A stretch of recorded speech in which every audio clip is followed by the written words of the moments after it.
বিসমিল্লাহির রহমানির রহিম। পরম করুণাময় ও অসীম দয়ালু আল্লাহর নামে শুরু। সম্মানিত ভাতৃমণ্ডলী, আল্লাহ পাক রব্বুল আলমিনের যাবতীয় প্রশংসা যে আল্লাহ পাক রব্বুল আলমিন এক ও একক, যার কোনো শরিক নেই। যে আল্লাহ পাক রব্বুল আলমিনের জন্য সমস্ত বান্দার ইবাদত বন্দেগী, যে আল্লাহ পাকের কাছে দোয়া করলে আল্লাহ পাক শুনে থাকেন, বান্দার দোয়া কবুল করেন। সে আল্লাহ পাকের যাবতীয় প্রশংসা যে আল্লাহ পাক রব্বুল আলমিন আমাদেরকে সমস্ত রকমের প্রয়োজন যা আমাদের তা দান করেছেন। সালাত এবং সালাম নাযিল করেন মুহাম্মদ রাসূলুল্লাহ সাল্লাল্লাহু আলাইহি সাল্লামের উপর, যিনি নিজেও উত্তম পন্থায় আল্লাহ পাককে ডেকেছেন, আল্লাহর কাছে দোয়া করেছেন এবং আল্লাহ পাকের কাছে দোয়া করার আদব কায়দা নীতিমালাও শিখিয়েছেন। আমাদের দর্শের বিষয়বস্তু হচ্ছে দোয়া সম্পর্কে। গতকালকে দোয়ার ফজিলত, দোয়ার গুরুত্ব, এই বিষয়গুলি আলোচনা করেছিলাম। আজকে দোয়ার শর্ত এবং দোয়া কবুল হয় বাধা। দোয়া করার জন্য কি কি শর্ত রয়েছে, সেই শর্তগুলি পুরা করলে দোয়া কবুল হবে। আর দোয়া কবুল হওয়ার ক্ষেত্রে বাধা কেন হয়ে থাকে? আমরা অধিকাংশ মানুষ আল্লাহ পাকের কাছে দোয়া করলে আমাদের দোয়া কবুল হয় না, বুঝতেই পারি না যে দোয়া কবুল হইল কি হইল না। সারা জীবনে দোয়া করছেন কিন্তু দোয়া কবুলই হয় না, কেন? অথচ আমাদের সালাফে সালেহিন, সাহাবায়ে কেরাম, তাবেইন, তাবা তাবেইনদের জামানায়, স্বর্ণ যুগে আল্লাহ পাকের নেক বান্দারা যুগে যুগে দোয়া করলে তাদের দোয়া দ্রুত কবুল হয়েছে। নবী করিম সাল্লাল্লাহু আলাইহি সাল্লাম জুমার খুতবায় আর অনাবৃষ্টি দুর্ভিক্ষের অভিযোগ করলো সাহাবায়ে কেরামদের মধ্যে কেউ, সাথে সাথে দোয়া করলেন রাসূলুল্লাহ সাল্লাল্লাহু আলাইহি ওয়াসাল্লাম, আল্লাহুম্মা আসকিনা, আল্লাহুম্মা আগিসনা, আল্লাহুম্মা আগিসনা, আল্লাহ আমাদেরকে বৃষ্টি দান করো। আর জুমা মসজিদ থেকে বের হয়ে দেখছেন যে মুষলধার বৃষ্টিতে মদিনা ভেসে গেছে। সুবহানাল্লাহ। কিন্তু আমাদের দোয়া কেন কবুল হয় না? তো এই সব বিষয়গুলি আজকে সংক্ষেপে তুলে ধরব। প্রথম যে বিষয়টি সেটা হচ্ছে দোয়ার শর্তাবলী। দোয়া কবুল হওয়ার জন্য কি কি শর্ত রয়েছে? কয়েকটি শর্ত রয়েছে। তার মধ্যে প্রথম শর্ত হচ্ছে ইখলাস। আপনার দোয়ায় আপনি যেন নিষ্ঠাবান হন। ইখলাসের দুটো দিক আছে। একটা দিক হচ্ছে শিরক মুক্ত হওয়া, একমাত্র আল্লাহ পাকের কাছেই দোয়া করবেন, আল্লাহ ছাড়া অন্যকে ডাকবেন না। আল্লাহকেও ডাকছেন আর বড় পীরকেও ডাকছেন, আল্লাহকেও ডাকছেন আর জিলানি চিশতিকেও ডাকছেন, আল্লাহকেও ডাকছেন আর মনে করছেন যে পীর, মুর্শেদ, ওলি, আউলিয়া, বুজুর্গানে দিন ওরা উদ্ধার করতে পারে, এইরকম শিরকি আকীদা রাখছেন, তাহলে আল্লাহ পাক দেবেন না। আল্লাহ অসহায় ছেড়ে দেবেন ওই সব গোলাম আল্লাহ পাকের বান্দাদের ওপর, যারা মৃত, যাদের কাছে আশা করে বসে আছেন যে ওরা আমাকে দিতে পারে, ওরা আমাকে উদ্ধার করতে পারে, সেজন্য আল্লাহ পাক মদদ করবেন না। আজকাল যেসব দেশে শিরক বিদআত ছড়িয়ে আছে, যেমন ভারত উপমহাদেশে, সেসব দেশে মুসলিমদের যে দুর্গতির শেষ নাই, ভারত, বাংলাদেশ, পাকিস্তানে মুসলিমদের উপর বালা মুসিবতের শেষ নাই। এর অনেকগুলি কারণ, সবগুলি হচ্ছে পাপ। তার মধ্যে মুখ্য কারণ হচ্ছে আল্লাহর সাথে শিরিক করা, ইবাদত বন্দেগীতে দোয়াতে ইখলাস না থাকা। আল্লাহর কাছে ডাকে প্রথম দিকে, কিন্তু বালা মুসিবত যেমন যেমন বাড়ে তখন মাজারে যায়, তখন খাজা বাবার কাছে, আজমিরে যায়। এই জন্য আল্লাহ পাকের বালা মুসিবত, আল্লাহ পাকের আযাব এসব জাতির ওপর নেমে আসে। তো প্রথম শর্ত হচ্ছে দোয়া কবুল হওয়ার জন্য যে আপনি শিরক মুক্ত হয়ে এক আল্লাহকে ডাকবেন। এক আল্লাহ আপনাকে দিতে পারেন, এক আল্লাহ রক্ষা করতে পারেন, এক আল্লাহ রোগ ভালো করতে পারেন, কোন শক্তি পারে না। এক আল্লাহ হেফাজত করতে পারেন শত্রু থেকে, দুশ্মন থেকে, চোর থেকে, ডাকাত থেকে, জিন থেকে, শয়তান থেকে, সেহর থেকে, বান থেকে ইত্যাদি সমস্ত রকমের প্রয়োজন মিটান আল্লাহ পাক রব্বুল আলামিন। শিরক মুক্ত হইতে হবে, ইবাদত বন্দেগীতে শিরক মুক্ত হইতে হবে, সমস্ত ক্ষেত্রে শিরক মুক্ত হইতে হবে। ইখলাসের দ্বিতীয় দিক হচ্ছে যে আপনার দোয়াতে যাতে করে আল্লাহর সন্তুষ্টি ছাড়া দুনিয়ার কোনো গরজ না থাকে, আল্লাহকে ডাকার মাধ্যমে দুনিয়ার গরজ না থাকে। এটা আবার কেমন করে হইতে পারে? এটা হইতে পারে অনেকের দোয়া আছে লোক দেখানো দোয়া, লোকের সামনে খুব চোখ দিয়ে পানি আসে, লোকের সামনে দোয়া করলে খুব কাঁদন দেখাইতে পারে, কিন্তু নির্জনে গেলে অনেক পাপ করতে পারে। একা একা যখন ঘরে থাকে তখন ব্লু ফিল্মও দেখতে পারে, একা একা যখন কম্পিউটার ইন্টারনেট নিয়ে বসে তখন সমস্ত পাপ দেখতে পারে আর শুনতে পারে। নির্জনে যদি কোনো হারাম কাজের সুযোগ সুবিধা পাই, জেনাই হোক আর চুরি করা হোক আর কারো কিছু বেইমানি করা হোক, তাহলে খুব পারে। আল্লাহ পাকের হারাম বলে, নিষেধাজ্ঞা বলে কোনো ভয় নেই যে আল্লাহ পাকের সামনে জবাবদেহি করতে হবে। কিন্তু মানুষের সামনে যখন দোয়া করে, ওয়াজ মাহফিলে দোয়া করে, বক্তাই হোক আর জনসাধারণ হোক, তখন আবার দেখেন কি কান্না, বানিয়ে বানিয়ে কান্না করে। কান্না ভিতরে না থাকলেও চোখে কান্না বের করে। তো এতে ইখলাস নেই। দুনিয়া লোকজনকে দেখানো, যাতে করে লোকেরা তারিফ করে, প্রশংসা করে যে আছে আমাদের হুজুর। আমাদের হুজুর দোয়া করলেই কাঁদতেই হবে, হুজুরকে খুব কাঁদতে পারে। এই যদি গরজ, সামান্যতম যদি দুনিয়ার এইরকম গরজ থাকে দোয়াতে, তাহলে ইখলাস নেই, এইরকম দোয়া কবুল হবে না। এইরকম ইখলাস বিহীন হচ্ছে শুধু দুনিয়া চাওয়া, আখিরাত চাইলেন না। আপনার এই নিয়ে কোনো মাথার ব্যথা নাই যে আমার কবরের জীবন কেমন হবে, আমি জান্নাত পাবো কিনা, জাহান্নাম থেকে বাঁচতে পারবো কিনা, আমার ছেলে মেয়ে নেক হইলো কি হইলো না, আল্লাহ আমার ছেলেকে ডাক্তার করে দাও, ইঞ্জিনিয়ার বানিয়ে দাও, রুজিতে বরকত দাও, খুব ভালো আল্লাহ আমাকে দাও, গাড়ি দাও, বাড়ি দাও, নারী দাও। দুনিয়া চাইছেন কিন্তু আখিরাত চাইছেন না। আপনার ছেলেরা দিনদার হোক, পরহেজগার হোক, আপনার ছেলেরা কোরআন হাদিসের জ্ঞান অর্জন করুক, তাওহীদ জানুক, সুন্নাত জানুক, সহিহ আকীদা জানুক, সিরাতে মুস্তাকিম আল্লাহ দান করুক, এইগুলো নিয়ে মাথার ব্যথা নাই। পেট হলেই হলো আর দুনিয়ার সুখ পেলেই হলো, তাহলে এতেও ইখলাস নেই। ইখলাস হচ্ছে প্রথম শর্ত। আল্লাহ পাক সূরা গাফিরের আয়াত নম্বর 14 তে ইরশাদ করেছে, ফাদউল্লাহ মুখলিসিনা লাহুদ্দিন, তোমরা আল্লাহর কাছে দোয়া করো তার জন্য তোমাদের দিনকে নিখুঁত নির্ভেজাল করি, খালিস করি। ওয়ালাউ কারিহাল কাফিরুন, কাফিররা এটা পছন্দ করে না। কাফের মুশরিক চাই যে ওদের সাথে ধর্মকর্ম করো, ওদের মন্দিরে যাও, ওদের চার্চে যাও, হ্যাঁ তুমি মুসলিমদেরও জানাজায় যাও, আর হিন্দু ইহুদি নাসারা ওদেরও যে জানাজা, ওদেরও যে লাশ দাফন করতে যাচ্ছে, ওতেও গিয়ে নেতারা হাজির, খুব খুশি। এইরকম করলে ওরা খুব খুশি হবে। কিন্তু যদি বলেন না আমি যাব না, আমি আমার মুসলিম ভাইয়ের জানাজা পড়বো, হ্যাঁ এই কট্টরপন্থী আছে, এ মৌলবাদী আছে, পছন্দ করেন না। আল্লাহ পাক কাফের অন্তকরণ ভালো করে জানেন। এই জন্য ওয়ালাউ কারিহাল কাফিরুন, এক আল্লাহর কাছে চাওয়া, এক আল্লাহর কাছে দোয়া করা কাফের পছন্দ করে না। কিন্তু আজমিরে গিয়ে আর মাজারগুলিতে গিয়ে মুসলিমরা শিরিক করতে যাচ্ছে, শিখও আসছে, হিন্দু আসছে, সব ধর্মের লোক আসছে, খুব খুশি ওরা, এইরকম ধর্মে খুব খুশি ওরা। শুধু আল্লাহর কাছে চান, এটা পছন্দ করে না। যদি আপনি মাজার পূজার বিরুদ্ধে বলেন তো বিদাতি যেমন নাখোশ হবে, অসন্তুষ্ট হবে, কাফের মুশরিকরাও নাখোশ, অসন্তুষ্ট হবে। জি, তো কাফের মুশরিক কখনো চাই না যে তৌহিদ আল্লাহর একত্ব প্রতিষ্ঠা হোক, শিরকের ধর্ম পালন করুক, বাতিল ধর্ম পালন করুক, মুসলিমরা অসুবিধা নেই। এই মিলাদের ধর্ম অসুবিধা নেই, হ্যাঁ বিদাতের ধর্ম অসুবিধা নেই, শিরকের কবর মাজার পূজার ধর্ম, এই পীরতন্ত্র সুফিজমের ধর্ম, কাফেরদের কোনো অসুবিধা নেই। কিন্তু সহিহ কোরআন এবং হাদিস ভিত্তিক ধর্মের কথা বলেন, হ্যাঁ ওয়ালাউ কারিহাল কাফিরুন, কাফের এর জন্য বরদাস্তের বাইরে, বরদাস্ত করতে চাই না। দ্বিতীয় শর্ত হচ্ছে দোয়া কবুল হওয়ার জন্য রাসূলুল্লাহ সাল্লাল্লাহু আলাইহি ওয়াসাল্লামের অনুসরণ করা। রসুলের তরিকায় দোয়া করবেন আপনি, রাসূলুল্লাহ সাল্লাল্লাহু আলাইহি ওয়াসাল্লামের তরিকায় জীবন যাপন করবেন। আপনি বিদাত করছেন, বিদাতি দোয়া, অথবা বিদাত করলেন আর বিদাত করার পরে দোয়া করছেন।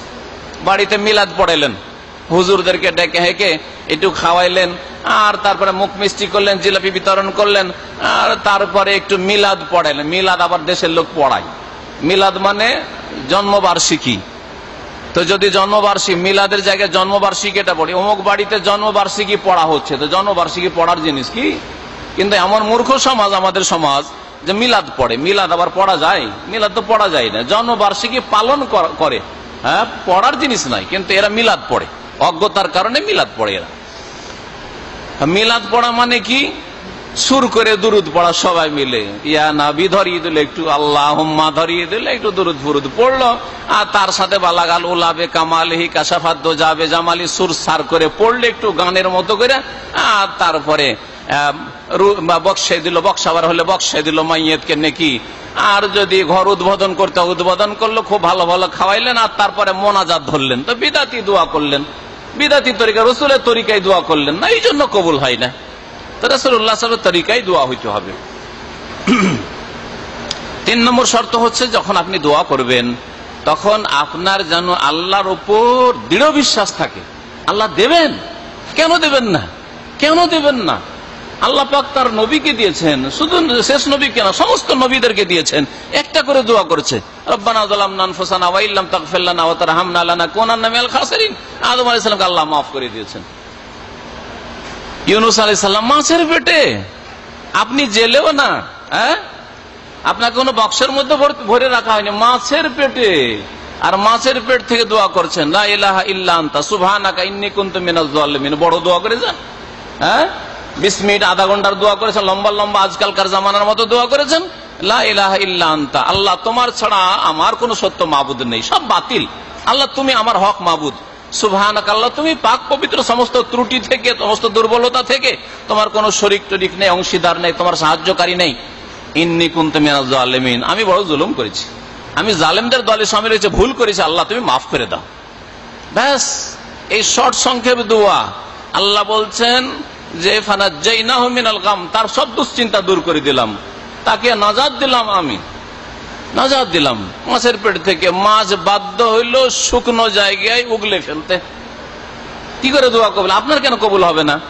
আপনি আল্লাহ পাকের ওপর ওই রকম ইয়াকিন রাখেন যে আল্লাহ আমার দোয়া শুনবেন, কেন শুনবেন না? আল্লাহ আমাকে নেক সন্তান দেবেন, কেন দেবেন না? আমাকে নেক বিবি দেবেন, কেন দেবেন না? আল্লাহ আমার ছেলে মেয়েদেরকে সৎ করবেন, কেন করবেন না? আল্লাহ আমার রুজিতে বরকত দেবেন, কেন দেবেন না? হ্যাঁ, চাইব আল্লাহর কাছে, চাওয়াতে গাফিলতি করব না, চাওয়াতে বিরক্তি বোধ করব না, চেয়ে পেলাম না এরকম নেগেটিভ কখনো চিন্তা রাখবো না। একদিনে পেলাম না, 10 দিনে পেলাম না, বছরকে বছর চাইতে থাকবো।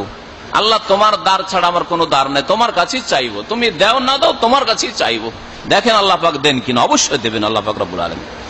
তো আল্লাহর প্রতি ইয়াকিন থাকতে, এই মর্মে তিরমিজিতে একটি হাদিস রয়েছে, হাদিসটি হাসান। বলছেন আবু হুরায়রা রাদিয়াল্লাহু তাআলা আনহু যে নবী করিম সাল্লাল্লাহু আলাইহি ওয়াসাল্লাম বলেছেন উদুল্লাহ ওয়া আনতুম মুকিনুনা বিল ইজাবা, তোমরা আল্লাহ পাকের কাছে দোয়া করো এমন অবস্থায় যে তোমাদের যেন ইয়াকিন থাকে, দৃঢ় প্রত্যয়ের সাথে, দৃঢ় বিশ্বাসের সাথে, বিল ইজাবা, যে কবুল হবে। কেন কবুল হবে না আমার দোয়া? কেন কবুল হবে না? আমি কবুল হওয়ার যে বাধা আছে, বাধা দূর করে দিব, আমার মধ্যে যাতে বাধা না থাকে কবুল হয়, শর্ত পুরা করে দেব। এইভাবে ইয়াকিনের সাথে দোয়া করতে হবে। দোয়া করার 4 নম্বর শর্ত হচ্ছে যে দোয়া করবেন খুশুর সাথে, বিনয়ের সাথে, একাগ্র চিত্তে, মন মেজাজকে হাজির করে, অন্তরকে একবারে হাজির করে। আপনার দোয়া, আপনার হাত করছে, আপনার মুখ করছে, জবান করছে, অঙ্গ প্রত্যঙ্গ করছে, আপনার মন দোয়া করছে, গোটা শরীর যেন দোয়াতে সামিল। এমন না হয় যে শরীরের সামান্য একটা অংশ সামিল, যেটা হচ্ছে হাতটা উঠিয়ে আছেন আর মনটা দুনিয়ার দিকে এদিক ওদিক ঘোরাফেরা করছে, ওই রকম নয়। গোটা শরীর, মাথা থেকে পা পর্যন্ত, ভিতর বাহির, আপনার অঙ্গ প্রত্যঙ্গ, হৃদয় হাজির করে আল্লাহর সামনে দোয়া করবেন। আম্বিয়া রসুলগণের প্রশংসা করতে গিয়ে আল্লাহ পাক বলছেন সূরা আম্বিয়ার আয়াত নম্বর 90, ইন্নাহুম কানু ইউসারিউনা ফিল খায়রাত, নবী রসুলগণ তারা নেকির কাজে অগ্রগামী ছিল, নেকির কামে এগিয়ে থাকতো। ওয়ায়াদউনানা রাগাবান ওয়া রাহাবা, আর তারা বড়ই আগ্রহের সাথে আর বড় ভয়ের সাথে আমার কাছে দোয়া করে থাকে। আল্লাহ পাক বলছেন নবী রাসূলরা দোয়া করে আল্লাহর কাছে, আগ্রহ যেমন থাকে তেমন ভয়ও থাকে। দেখবেন যেই ছেলে আদবের ছেলে, ভালো ছেলে, বাপের মায়ের ভালো আদবের ছেলে, ও বাপ মাকে ভয়ও করে, আবার কি করে, মহব্বতও করে। ছোট ছেলেকে, এই ছোট যাদের নেচার বিকৃত হয়নি, এখনো ছোট বাচ্চা আছে, প্রকৃতি খারাপ হয়নি, স্বভাব খারাপ হয়নি, আশেপাশের খারাপ ছেলেদের সাথে এখনো মেলামেশা হয়নি, ছোট ছেলেকে মা মারছে, ধাক্কা দিচ্ছে, আবার লাফিয়ে ওর কোলে চড়তে যাচ্ছে, জানে না, আবার ধরছে, এই তুই আমাকে মা বলবি না, তুই আমাকে বাপ বলবি না, আবার বলছে না আম্মা, আম্মা আবার করবে, তাই না? হ্যাঁ, তো আপনার জন্য উত্তম দৃষ্টান্ত আল্লাহ পাকের কাছে চাওয়ার ক্ষেত্রে আপনি আল্লাহ পাক রব্বুল আলামিনের কাছে ওইভাবে বড় আগ্রহের সাথে ধরবেন, আর ভয়ও রাখবেন, আল্লাহ পাকের আযাবকে ভয় করবেন, আর আল্লাহ পাকের রহমত থেকে নিরাশ হবেন না, আশা রাখবেন, আল্লাহ পাকের বরকতের আশা রাখবেন, আল্লাহ পাকের দান মাগফিরাতের আশা রাখবেন। ওয়ায়াদউনানা রাগাবান ওয়া রাহাবা, যারা নবী রাসূল তারা আল্লাহ বলছেন আমার কাছে দোয়া করে বড় আগ্রহের সাথে আর বড় ভয় ভীতির সাথে। ওয়া কানু লানা খাশিঈন, আর তারা আমার সামনে বড় বিনয়ী, আল্লাহর সামনে বড়ই বিনয়ী তারা। 5 নম্বর শর্ত হচ্ছে যে দোয়ার ক্ষেত্রে মেহনত, পরিশ্রম করতে হয়, দোয়াতেও মেহনত লাগে। আমি অনেক সময় অনেক ভাইদেরকে বলি যে দেখেন 2 রকম মেহনত করতে হয়, মানুষকে যদি কামিয়াব হইতে হয় তো 2 রকম মেহনত লাগবে। কাজের মেহনত আর দোয়ার মেহনত, দুটোই মেহনত লাগবে। কিন্তু কাজকর্মে মেহনত করছেন 8 ঘন্টা 10 ঘন্টা 12 ঘন্টা চাকরি করলে, ডিউটি করছেন, অথবা ব্যবসা করলে মাত্র 4-5 ঘন্টা ঘুমাচ্ছেন, সারা দিন ছোটাছুটি করছেন, এই কিনছেন, বিক্রি করছেন, নিয়ে আসছেন, আবার সেল করছেন, কত ধার খরচ করছেন, কত কি চেষ্টা করছেন আল্লাহ পাক ভালো জানে। তো দুনিয়ার জন্য যেমন মেহনত করছেন, ওই রকম দিনের ক্ষেত্রে ইবাদত বন্দেগীতে, নামাজে, যাকাতে, রোজাতে, হজে, উমরাতে, মাতা পিতার সেবায়, নেক কাজ করায়, জনকল্যাণমূলক কাজে মেহনত পরিশ্রম লাগবে। আমলেও মেহনত লাগবে আর দুয়ার মেহনত লাগবে। আপনার ছেলে মেয়ে পড়াশোনা করছে স্কুলে মাদ্রাসায়, যেমন লেখা পড়ায় লেবার করতে হবে, মেহনত করতে হবে, দুয়ারও মেহনত আপনি করুন, আপনার ছেলে মেয়েদের করতে বলুন। ফাজতাহিদু ফি দুআ, নবী করিম সাল্লাল্লাহু আলাইহি ওয়াসাল্লাম বলেছেন যে সেজদায় সবচাইতে বেশি দোয়া কবুল হয়। আকরাবু মা ইয়াকুনুল আবদু মির রাব্বিহি ওয়া হুয়া সাজিদ, সবচাইতে আল্লাহ পাকের নিকটবর্তী হয়ে যায় বান্দা যখন সেজদায় লুটিয়ে পড়ে। সুতরাং তোমরা কি করো? ফাজতাহিদু ফি দুআ, দোয়া করো শুধু বলেননি, কি বলছেন? দোয়াতে মেহনত পরিশ্রম করো, দোয়াতে মেহনত করো, কঠোর পরিশ্রম করতে হবে। লাইলাতুল কদরে রাসূলুল্লাহ সাল্লাল্লাহু আলাইহি ওয়াসাল্লাম কঠোর পরিশ্রম করেছেন, হাদিসে রয়েছে, কানা ইয়াজতাহিদু ফিল আশরে মা লা ইয়াজতাহিদু ফি গায়রিহি। রাসূলুল্লাহ সাল্লাল্লাহু আলাইহি ওয়াসাল্লাম রমজান মাসের শেষ 10টি রাতে এত বেশি মেহনত পরিশ্রম করতেন যে সারা বছরে কোনোদিন এত মেহনত পরিশ্রম করতেন না। সারা রাত ধরে ইবাদতে মেহনত করতেন, আর রাত জাগলেন, কিছুটা বাজারে ঘুরলেন, কিছুটা বন্ধু বান্ধবের সাথে গল্প গুজবে কাটালেন, কিছুটা এদিক সেদিক ঘোরাফেরা করলেন, আর কিছুক্ষণ খাওয়া দাওয়া পার্টি হইলো, আর তারপরে সাহারির টাইম হয়ে গেল, সবে কাদার পালন হয়ে গেল, লাইলাতুল কাদার হয়ে গেল। এইরকম লাইলাতুল কাদার করে দোয়া কবুল হবে না? ইবাদতে ইজতিহাদ করতে হবে। ফাজতাহিদু ফি দুআ, দোয়ায় তোমরা ইজতিহাদ করো, মেহনত করো, রাসূলুল্লাহ সাল্লাল্লাহু আলাইহি ওয়াসাল্লাম বলেছেন। আর তারপরে দোয়া চাইবে দৃঢ় প্রতিজ্ঞ হয়ে, দুর্বল মন নিয়ে নাই, পাবো কি পাবো না, আমার মতো হতভাগা, কত গুনাহ করেছি, পাপী তাপি, আমাদের দোয়া কবুল হয়। ওই রকম আল্লাহর যারা নেক বান্দা আছে তাদেরই দোয়া কবুল হবে।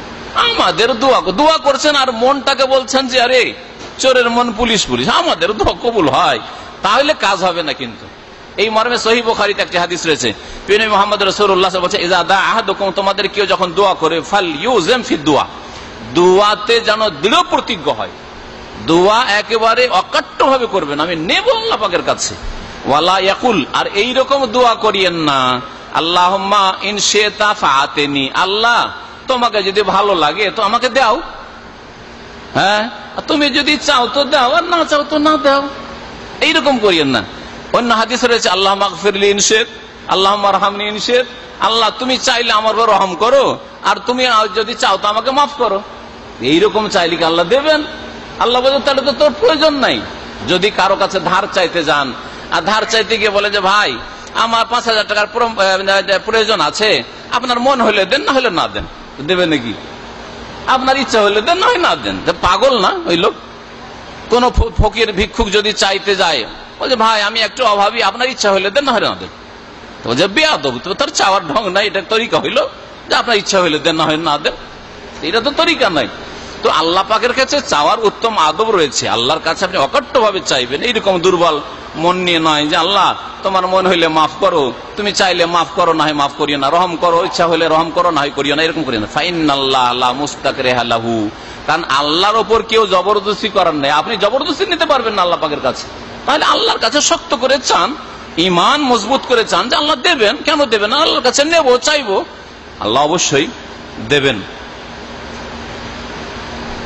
দোয়া কবুল হওয়ায় বেশ কিছু বাধা রয়েছে, তার মধ্যে একটি বাধা হচ্ছে হারাম খাওয়া। হারাম খাওয়া থেকে বাঁচবেন। যারা হারাম খায়, হারাম পান করে, অথবা হারাম পোশাক পরে, হারাম জমিনে বসবাস করে, বাড়ির ভিটে মাটিটা আপনার হারাম পয়সার, বেইমানি করা, আপনার বেইমানি করা, হ্যাঁ আইল চেপে রেখেছেন, হ্যাঁ যে আপনি ঘর তৈরি করেছেন, যে বিল্ডিং তৈরি করেছেন, যে বাড়িতে বসবাস করছেন হারাম পয়সা, সুদের পয়সা দিয়ে, ঘুষের পয়সা দিয়ে, হ্যাঁ এইরকম যদি হারামের সাথে আপনার সম্পর্ক থাকে, হারাম খাওয়ার সাথে, বসবাসের সাথে, পানের সাথে, পোশাক পরিচ্ছেদের সাথে, তাহলে দোয়া কবুল হবে না। যতই দোয়া কবুল হওয়ার জন্য অন্যান্য জিনিস থাক, অন্যান্য দিকে ভালো আছে, কিন্তু হারাম যদি কেউ খায় দোয়া কবুল হবে না। আজকাল অধিকাংশ মানুষ হারাম মুক্ত নয়।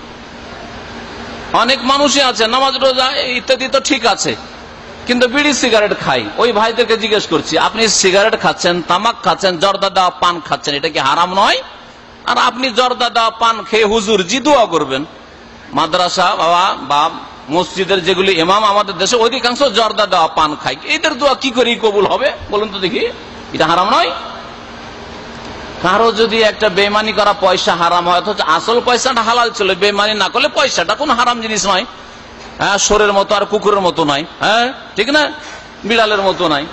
তাহলে এই তামাক জাতীয় জিনিস বকরি ছাগলও খায় না, আরে পশু পাখি তো খায় না তামাক। সেই তামাক জর্দা যদি সিগারেটে হোক আর বিড়িতে হোক আর যেভাবে হোক না কেন, যদি মুসলিম খায় আর আল্লাহর কাছে দোয়া করে, কি করে দোয়া কবুল হবে?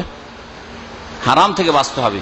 এই মর্মে সহিহ মুসলিমের হাদিস রয়েছে যে একটা লোক লম্বা দীর্ঘদিন সফর করে, সফরে দোয়া কবুল হয়, তারপরও দোয়া কবুল হচ্ছে না, তারপরে ধুলো ধূসরিত হয়ে রয়েছে, আর তারপর আল্লাহকে বারবার করে ডাকছে, ইয়া রব্বে ইয়া রব্বে ইয়া রব্বে, বারবার করে ডাকছে, কিন্তু দোয়া কবুল হচ্ছে না। কেন? বলছেন ওয়ামাত আমহু হারাম, যা খায় তা হারাম, মাশরাবু হারাম, যা পান করে হারাম। হয়তো আপনি যে পানি খাচ্ছেন, পানি যেখান থেকে আসছে ওই পানির ব্যবস্থাটা হারাম ব্যবস্থা, বেইমানি করা, নলকূপের পয়সা, বা আপনার ওই যে কূপ যে জায়গাটা আছে সেই জায়গাটা বেইমানি করা জায়গা, তো হারাম পানি আসছে আপনার। ও গুজদিয়া বিল হারাম, অথবা আপনি একটা জুস খাচ্ছেন, ও কফিলের মালিকের কাছ থেকে চুরি করা পয়সা দিয়ে, হারাম এটা। কারো বেইমানি করা যেটা, মোবাইল টেলিফোন করছেন, চুরি করা মোবাইল, হ্যাঁ চুরি করা মাল, জানতেন যেটা চুরি করা, 1000 রিয়ালের 500 টাকা পেয়েছেন, এই জন্য চুরি করা মাল আপনি কিনে নিয়ে এসছেন, জানছেন যে চুরি করার জিনিস, তো হারাম নয়? এইরকম যদি হয় তাহলে ফান্না ইউস্তাজাবু লিযালিকা, নবী সাল্লাল্লাহু আলাইহি ওয়াসাল্লাম বলছেন এর দোয়া কেমন করেই কবুল হবে? এইরকম হারাম যারা খায়, হারাম যারা ব্যবহার করে, তাদের দোয়া কি করে কবুল হবে?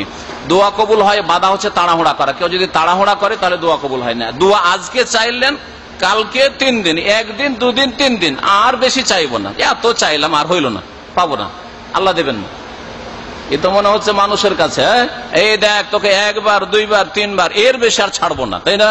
তো ওই রকম যদি আল্লাহকে যদি মনে করে যে মজবুর করে দেবো, আল্লাহ তোর কাছে আজ চাইলাম, কাল চাইবো, আর তারপরের দিন দিবি দে, না দিবি না দে, তো আল্লাহ দেবেন? আল্লাহর কাছে চাইতে হবে, তাড়াহুড়া করলে হবে না। হতে পারে বছর পার হয়ে যেতে পারে, বছর পার হয়ে যেতে পারে, হতে পারে যেটা আপনি চেয়েছেন সেটা পেলেন না, আল্লাহ উত্তম বিকল্প দিলেন। হতে পারে আল্লাহ পাক আপনার উপর বালা মুসিবত আসছিল, সেটা দূর করে দিলেন। দোয়া কবুল হওয়ার 3টা তরিকা আছে, নবী করিম সাল্লাল্লাহু আলাইহি ওয়াসাল্লামের হাদিসে রয়েছে। দোয়া কবুল হয় 3 নম্বর বাধা হচ্ছে গুনাহে ডুবে থাকা। যে লোক সবসময় গুনাহ করছে, সারা প্রতিদিন ফিল্ম দেখে, হ্যাঁ প্রতিদিন ইন্টারনেটে খারাপ সাইট ভিজিট করে, হারাম কাজ করে, হারাম কথা বলে, অন্যায় কথা বলে, হ্যাঁ অন্যায় কাজ করে, আর আল্লাহর কাছে দোয়া করছে। যেই লোকটা আল্লাহকে একটু ভয় করে না যে জবাবদেহি করতে হবে, নামাজ 5 ওয়াক্ত পড়ে না, আর আল্লাহর যেই লোকটাকে এইটুকু ভয় লাগে না যে কিয়ামতের দিন হাসরের মাঠে প্রথম 5 ওয়াক্ত নামাজের হিসাব হবে, সে আল্লাহ পাকের কাছে দোয়া করলে কি করে কবুল হবে বলুন তো দেখি? তাহলে বোঝা গেল যে হারাম কাজ থেকে, নামাজ ছাড়া হারাম, সবচেয়ে বড় হারাম, শিরক করা হারাম, বিদআত করা হারাম, সমস্ত রকমের হারাম থেকে যদি বেঁচে থাকে, হারাম কথা কাজ আমল থেকে যদি বেঁচে থাকে, তাহলে দোয়া কবুল হবে।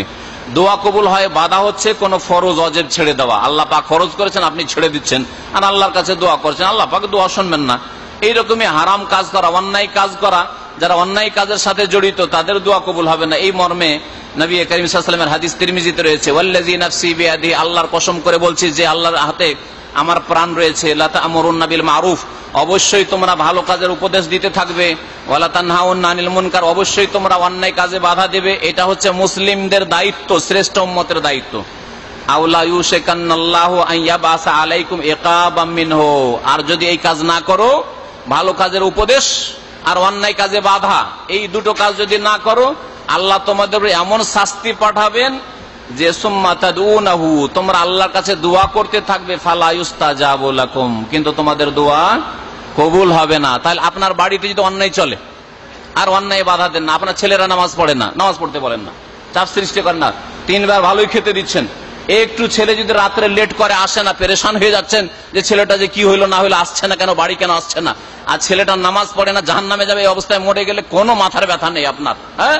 আর ওই ছেলে হারাম অন্যায় কাজ করছে, আর কোথাও যদি পুলিশে ধরে পিটুনি দেয়, তো আপনার কান্নার শেষ নেই যে হায় রে পুলিশ আসামি হয়ে গেছে, সরকারি আসামি হয়ে গেছে ইত্যাদি, কত পেরেশান। কিন্তু আল্লাহ পাকের আসামির কাঠগড়ায় সে হাজির হয়েছে হারাম খেয়ে আর হারাম কাজ করে, ওতে আপনার মাথায় ব্যথা নেই। তো এইরকম যাতে করে না হয়। যদি কোনো সমাজে, কোনো পরিবারে, কোনো দেশে, কোন জায়গায় ভালো কাজের নির্দেশ না দেওয়া হয়, অন্যায় কাজে বাধা না দেওয়া হয়, তাহলে আল্লাহ পাকের আযাব আসে ওই দেশে, ওই সমাজে, ওই পরিবারে, আর তারা দোয়া করলে দোয়া কবুল হয় না, নবী করিম সাল্লাল্লাহু আলাইহি ওয়াসাল্লাম বলছেন। তারপরে 5 নম্বর দোয়া কবুল হয়, বাধা হচ্ছে কেউ যদি পাপের দোয়া করে, অন্যায় কাজের দোয়া করে, সম্পর্ক ছেদ করার দোয়া করে। যেমন আল্লাহর কাছে দোয়া করেছে, আল্লাহ গো আমার এই মামা অথবা আমার চাচারা এরা বড় জুলুম অত্যাচার করেছে, আল্লাহ তুমি আমাকে সৌদি আরব নিয়ে চলো, আল্লাহ একটা বিদেশে একটা ভালো চাকরি দাও, বা আল্লাহ আমার রিজিকে বরকত দাও। যদি আমার কাছে টাকা পয়সা হয়ে যায় তো এই বেটাদের সাথে কখনো কথাই বলবো না, এদের সাথে সম্পর্কই রাখবো না।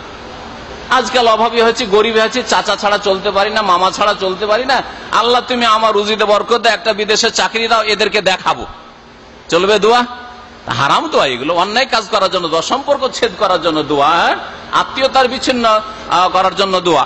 তো এইরকম হারাম দোয়া কেউ যদি করে তাহলে শুনবেন না আল্লাহ পাক রব্বুল আলামিন। তবে আল্লাহ দোয়া শোনেন কিভাবে বলছেন, ইল্লা আতাহুল্লাহ বিইহদা সালাসিন, 3 রকমের একরকম ভাবে আল্লাহ দোয়া কবুল করে থাকেন। ইম্মা আন তুআজ্জালাহু দাওয়াতুহু, যেই দোয়া করলে সেটাই আল্লাহ দিয়ে দিলেন, হয়তো আপনি দোয়া করলেন যা চেয়েছিলেন ওইটাই আল্লাহ দিয়ে দিলেন, এটা হচ্ছে 1 নম্বর দোয়া কবুল হওয়া।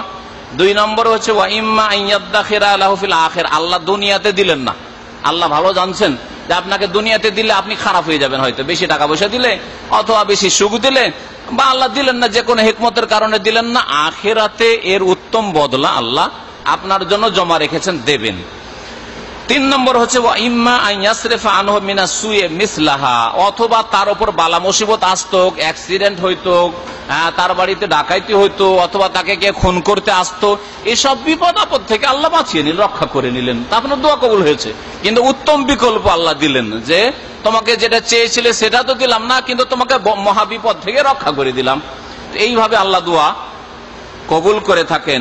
সাহাবীরা বললেন যে ইয়া রাসূলুল্লাহ, যদি এইরকমই হয় যে আমাদের দোয়া কোনোটা রদ হয় না, দোয়া শর্ত পুরা করে দিলে আর দোয়া কবুল হয়, বাধা না থাকলে আমাদের দোয়া কবুল হয়, আর 3-এর 1 অবশ্যই পাবো, তাহলে এজান নুকসেরও বেশি বেশি আমরা দোয়া করব, বেশি বেশি দোয়া করবো, আল্লাহর কাছে খুব চাইতে থাকবো, আবার চাইতে আবার কেন কৃপণতা করব।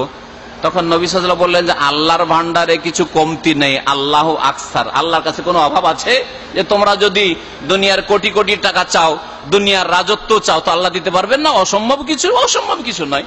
হ্যাঁ, অসম্ভব জিনিস চাওয়া নিষেধ রয়েছে। অসম্ভব হচ্ছে যে আল্লাহ আমার যৌবন ফিরিয়ে দাও, আমি এখন 50 বছরের মানুষ, যদি দোয়া করি আল্লাহ আমাকে এখন 20 বছরের করে দাও, তবে নিষেধ আছে এরকম দোয়া করে, এগুলো সীমা লঙ্ঘন, বাড়াবাড়ি, হারাম দোয়া। আল্লাহ তুমি আমাকে মওতের সম্মুখীন করিও না, আমাকে একটা এমন নিয়ামত দাও যে আমি যাতে করে আল্লাহ সারা জীবনটা বাঁচতে পারি, হবে? হ্যাঁ, আল্লাহ আমাকে এত লম্বা আয়ু দাও যাতে করে ঈসা আলাইহিস সালামের যুগ পেয়ে যায়। তাই এইরকম দোয়া করা চলবে না, যেগুলো দোয়া অসম্ভব বা অসম্ভবের কাছাকাছি, যেগুলো সাধারণত প্রাকৃতিক ভাবে হয় না, এইরকম দোয়া করা নিষেধ।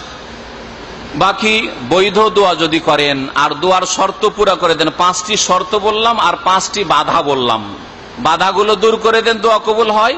আর শর্ত পুরা করে দেন, আর আল্লাহর কাছে দোয়া করেন, আল্লাহর কাছে চান আর দেখেন আল্লাহ দেন কিনা। আল্লাহ অবশ্যই দেবেন, যেমন আল্লাহ পাক ওয়াদা করেছেন, উদউনি আস্তাজিব লাকুম, আমার কাছে দোয়া করো আমি তোমাদের দোয়া কবুল করব। আল্লাহ পাক রব্বুল আলামিন যেন আমাদেরকে তার কাছেই চাওয়ার তৌফিক দান করেন।